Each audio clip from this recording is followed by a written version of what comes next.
believe that married people who have transmissible diseases should not have children.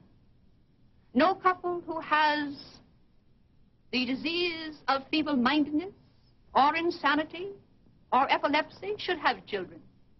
Babies should not be brought into the world when the father's income is obviously inadequate to provide for its food, clothing, or shelter. On August 5th, 1926, a crowd gathered at Vassar College to hear a lecture given by Margaret Sanger, the controversial founder of the American Birth Control League. Sanger's reputation preceded her. In her dozen years as a crusader for contraception and family planning, she'd been denounced, jeered, and jailed repeatedly. Now she'd undertaken a cross-country speaking tour intended to bolster her cause by linking it to eugenics. Margaret Sanger was laser beam focused on promoting birth control, which she saw as a liberatory agent for women. It was a hard push, reproductive rights, contraception. Her embrace of the eugenicists was a way of getting some influential and powerful allies behind her cause. The question of race betterment, Sanger told the Vassar audience, is one of immediate concern, and I am glad to say that the government has already taken certain steps to control the quality of our population through the drastic immigration laws. But while we close our gates to the so-called undesirables from other countries, we make no attempt to discourage or cut down the rapid multiplication of the unfit and undesirable at home. Margaret Sanger is struggling to open a conversation at a time when public discussion of birth control, let alone access to birth control, was illegal. But her views are fairly persistent with regard to issues of biological inferiority. You could argue that they're strategic, but the difference is not that significant from the standpoint of those listening to her words. Once birth control is packaged as a way of improving the human race, it seems more manageable.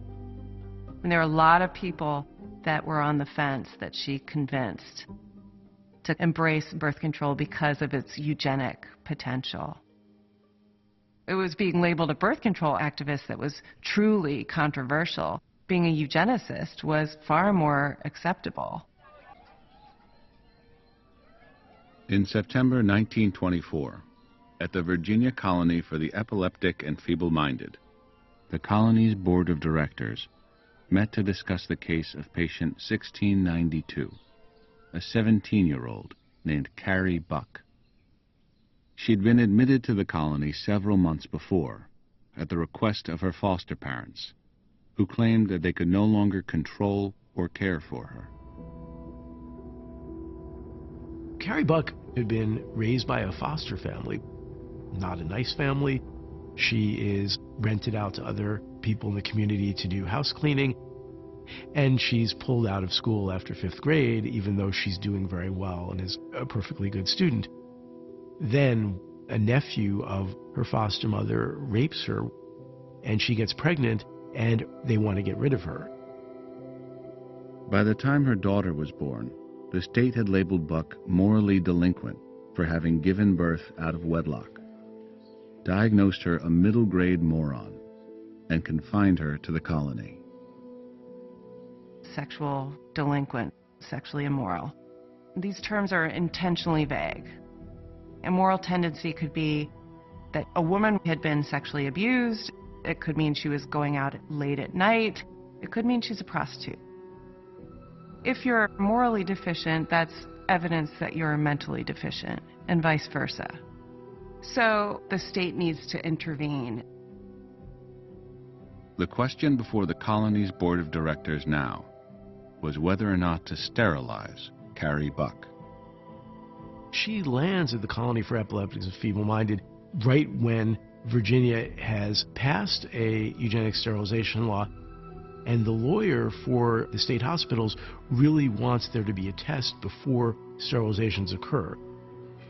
So the superintendent of the colony basically needs an inmate that he can say, I'm going to sterilize you, have that person challenge the law, and then hopefully prevail against her.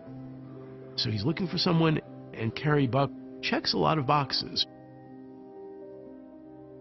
From the board's perspective, the menace posed by Buck's own feeble-mindedness was doubled by her lineage. Her mother, who was alleged to have engaged in prostitution, was likewise an inmate at the colony. By the laws of heredity, the board concluded, Carrie Buck is the probable potential parent of socially inadequate offspring. It was recommended she be sterilized, for both her own welfare and the good of society. Then Buck was assigned an attorney, friendly to the eugenic cause, who would appeal her sterilization, ideally all the way to the Supreme Court of the United States. Across the country, eugenicists would be watching to see if the Virginia test case could create a national consensus on sterilization. Sterilization was a radical procedure. Between 1915 and the mid-1920s, you have a dozen or more states that passed laws that allowed for mandatory sterilization of people in institutions. Some of them were used actively, many of them were just on the books, but nobody was being operated on. Some of them have been struck down by state courts. So it wasn't at all clear what was going to happen to eugenic sterilization. There was a hope among eugenicists, if we could just get a case that goes up to the Supreme Court, one ruling from the Supreme Court, and suddenly we've got a national legal standard that eugenic sterilization is acceptable. So that became high on the wish list of the eugenics movement. No one was more interested in the Virginia test case than Harry Laughlin, who had spent much of the previous decade promoting sterilization as a cheap, effective way to rid the nation of what he called the socially inadequate classes. Harry Laughlin believes that to really move the needle on the national genetic pool and really improve things, sterilization was the answer. Eugenical sterilization was Laughlin's life work. He published a book in 1922, a compendium of every law that had been passed, of every case that had been brought, excruciating detail about the history of eugenical sterilization. And it became the Bible for people who wanted to pass sterilization laws. It was only a matter of time before Laughlin was asked to serve as an expert witness in the case against Carrie Buck. And though he was unable to appear in person, he was more than happy to help. Laughlin never met Carrie Buck. Laughlin never traveled to Virginia to see her. His testimony was read into the record of the Carrie Buck case as a deposition. The Buck family, Laughlin argued, was mentally defective, members of what he described as the shiftless, ignorant, and worthless class of antisocial whites of the South. As such, Carrie was certainly likely to give birth to defective children. No doubt, with her infant daughter Vivian, she already had.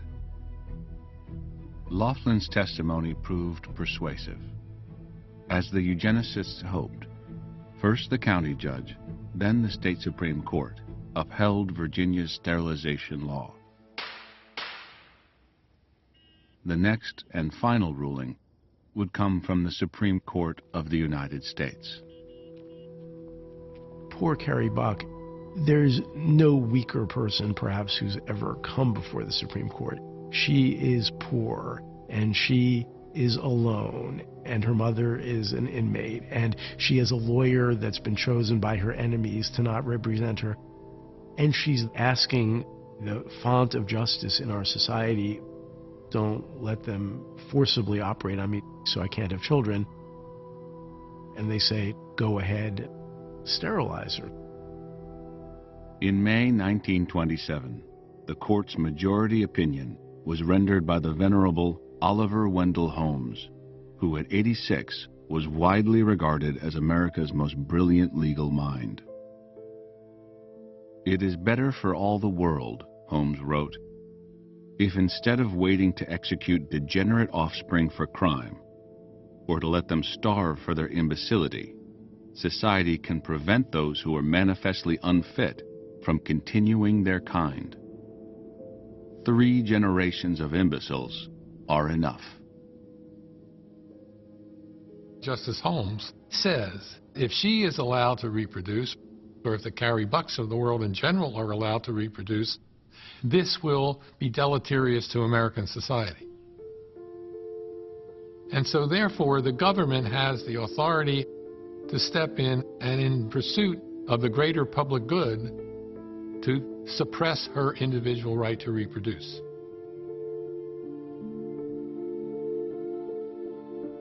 Carrie Buck was sterilized on October 19, 1927. Less than a month afterward, she was paroled from the colony. Thanks to Carrie Buck, a jubilant Laughlin declared, eugenical sterilization's experimental period had come to an end. Over the 2 decades that preceded the Carrie Buck case, only about 6,000 sterilizations had been performed nationwide. In the 6 years that followed it, as states across the country rushed to enact sterilization laws, that number would more than double.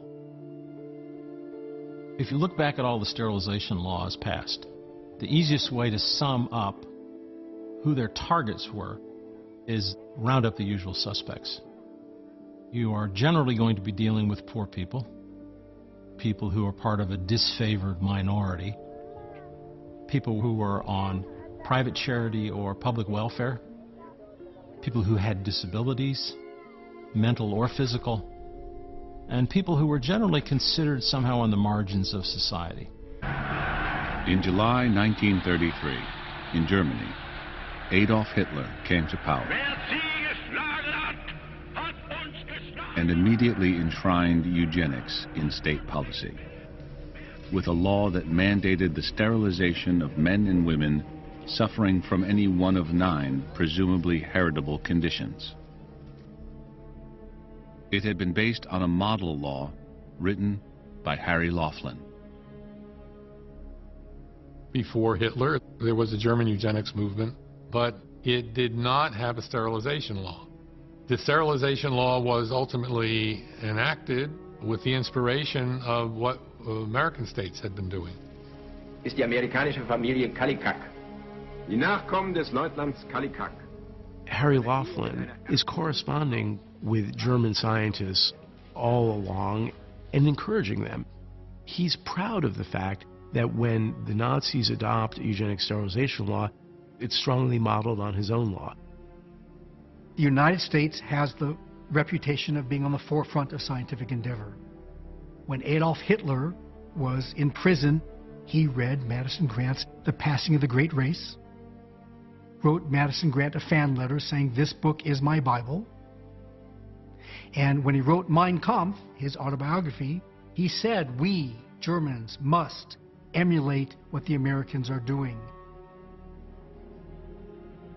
Nazi officials estimated no fewer than 400,000 Germans would be sterilized, roughly 25 times the number sterilized in the United States so far. The more zealous American eugenicists applauded the Nazi law, which applied to all people, whether institutionalized or not. As one Virginia sterilization advocate put it, the Germans are beating us at our own game. But for many Americans, the news from Germany was accompanied by an uncomfortable revelation. Many interviewed about the Hitler proposal expressed shock, the Daily News reported. They were surprised to find out that 27 of our 48 American states have laws permitting the performance of sterilization upon the feeble-minded. The 1930s was the peak of eugenic sterilization. And that was after geneticists, professional scientific geneticists, had largely abandoned the eugenic program. There's this trend that discredits the doctrine on which eugenic sterilization is based. At the same time, paradoxically, sterilization rates shot up in the United States because of the Depression. It costs money to keep people in homes for the feeble-minded.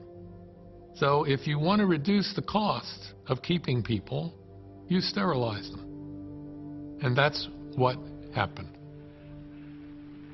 I'd like to know just what sterilization is. So would I. Just how do they do it? Well, I'll tell you. As public awareness of eugenic sterilization spread, a controversial Hollywood film opened in theaters. A cautionary tale about good intentions gone dangerously wrong. And you mean they're going to stop me from having children ever? Exactly. Released in 1934, Tomorrow's Children told the story of 17-year-old Alice Mason, the sole functional member of an otherwise drunken, crippled, feeble-minded family, who was slated for sterilization along with her parents and siblings. 3 generations of unfit are enough. And saved from the scalpel only by the revelation that she'd been adopted. Look at me. Can't you see that I'm well and strong? And I'll be a good mother too, Judge. Honest, I will. Tomorrow's Children raises the question of whether or not you always get it right when you sterilize someone. How much can you really know about someone's background? Without getting into the details of how much do we understand about genetics in 1934, it simply says sometimes people make mistakes with these things, and so maybe we should be more careful. Tomorrow's Children was still playing on screens across the country when, in 1935, a committee of scientists turned up at Cold Spring Harbor. They'd been sent by the Carnegie Institution, which had sponsored the Eugenics Record Office since 1918 and had long been embarrassed by its political activities. Now Carnegie's board of directors had ordered a review of the work being done there. The visiting committee's report was decidedly unfavorable. From a scientific vantage, they concluded, the thousands of heredity records stored in the famed fireproof vault were useless for the study of human genetics. They rightly saw that this eugenics fieldwork was largely ridiculous and was not scientific, but they also were troubled by the degree to which clearly Harry Laughlin was acting not as a scientist but as an evangelist for eugenics. And this was a clear indication that the tide was really turning against eugenics. For the movement's faithful, the message was plain. If they were going to continue to cull the unfit, they would need a new justification for it.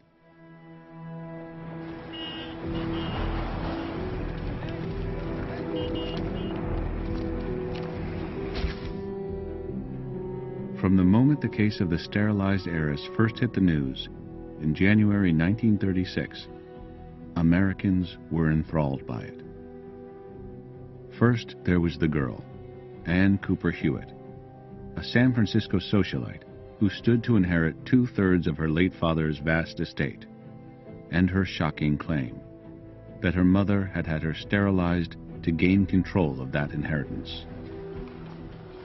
Ann Cooper Hewitt is sent to the hospital for an emergency appendectomy, and she comes out sterilized.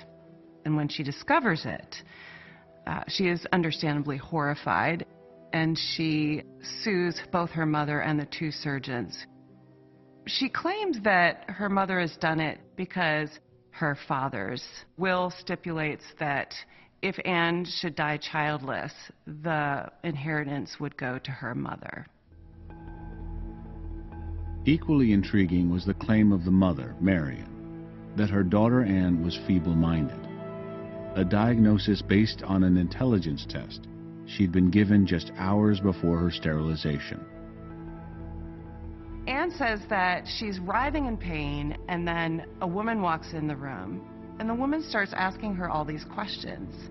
What's the longest river in the United States? And how many years is a presidential term? And Anne's reaction is, why are you asking me these asinine questions? What does this have to do with appendicitis? And she doesn't answer most of the questions. Although her score identified the girl as a high-grade moron, a court-appointed psychiatrist at a preliminary hearing found her to be well-read, fluent in French and Italian, and perfectly normal in every respect. The Cooper Hewitt sterilization case was one of those cases that people call the trial of the century. Headlines all over the country. And if you weren't paying attention to what sterilization was by then, you would have heard in that story. Anne Cooper Hewitt is not emblematic of the typical sterilization patient. And for that very reason, she gets a lot more attention. By eugenic standards, Anne was the very definition of well-born. She was the scion of the successful, white, wealthy, seemingly sound in both body and mind.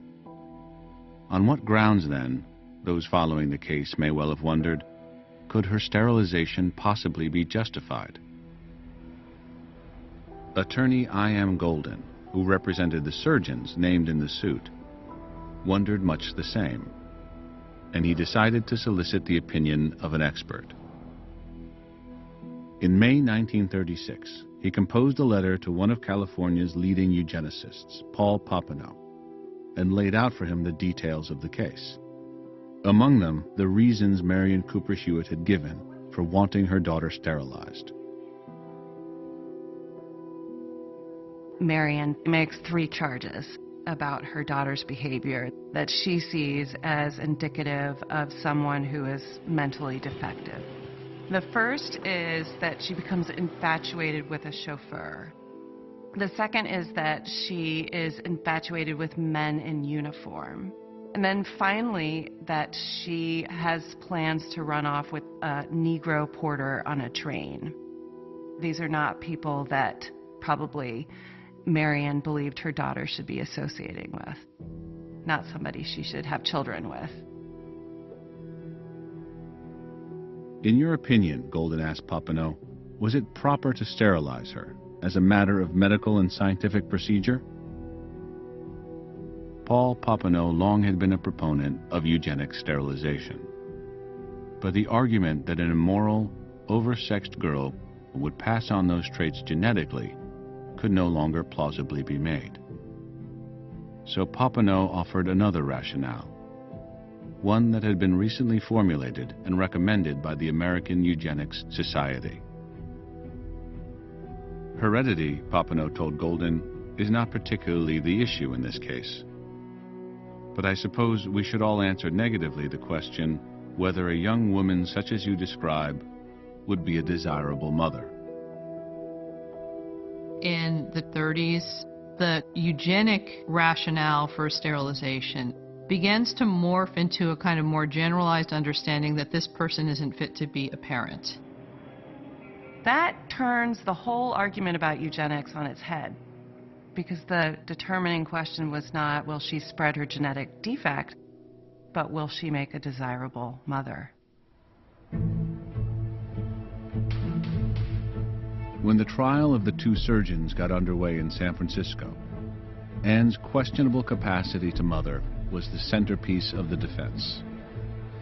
The girl's sexual behavior alone, Golden argued, cast grave doubt on her ability to provide good moral and intellectual training to her offspring.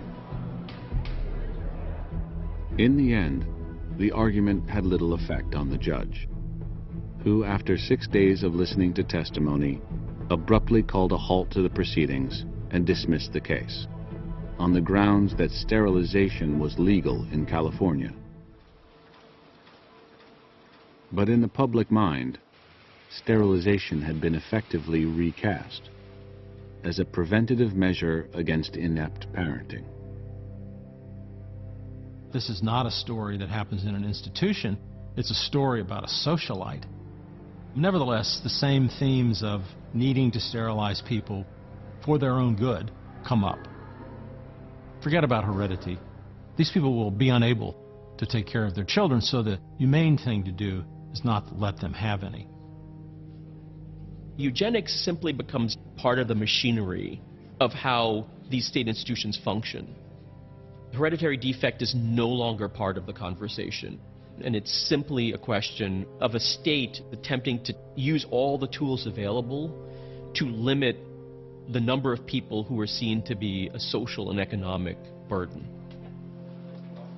By the close of the 1930s, more than 30,000 Americans had been sterilized nationwide.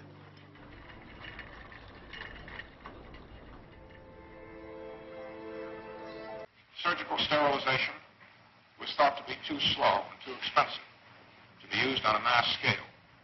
After the war, when the Allies put the Nazis on trial at Nuremberg, one of the charges was eugenic sterilization, and the lawyer for the Nazi who was charged said, you know, how can you charge my client with the crime of eugenic sterilization when your own U.S. Supreme Court said this was okay?